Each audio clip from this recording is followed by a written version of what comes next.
নমস্কার, আমি আজকে একটি কবিতা বলছি।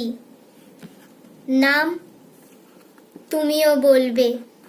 কবি কার্তিক ঘোষ। ভালো মেয়ে ঠিক কাকে বলে জানো? ভালো ছেলে মানে কি?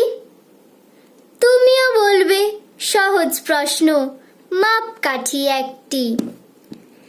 যে মেয়ে পেয়েছে অঙ্কে 100, যে ছেলে ভূগোলে সেরা, তারাই তো ভালো সবাই বলছে, হীরের টুকরো এরা।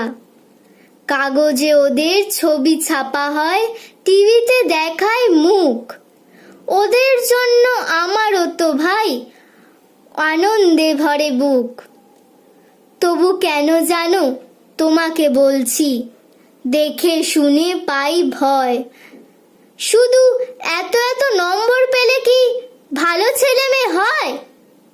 আচ্ছা ধরো না, যে মেয়ে পেয়েছে অঙ্কে অনেক কম, তার গান শুনে মুগ্ধ সবাই, হাততালি হরদম। ওই যে ছেলেটা পাস করে গেছে এবারেও টেনে টুনে, বলতে কি ভাই আমরা অবাক ওর আবৃত্তি শুনে। নাটকেও তার নেশা আছে খুব, পরের বিপদে ছুটে। পাড়ার তিন্নি বাংলায় নাকি 30 পেয়েছে মোটে, কিন্তু মেয়েটা খেলাধুলোতে 10 খানা গায়ে নামি।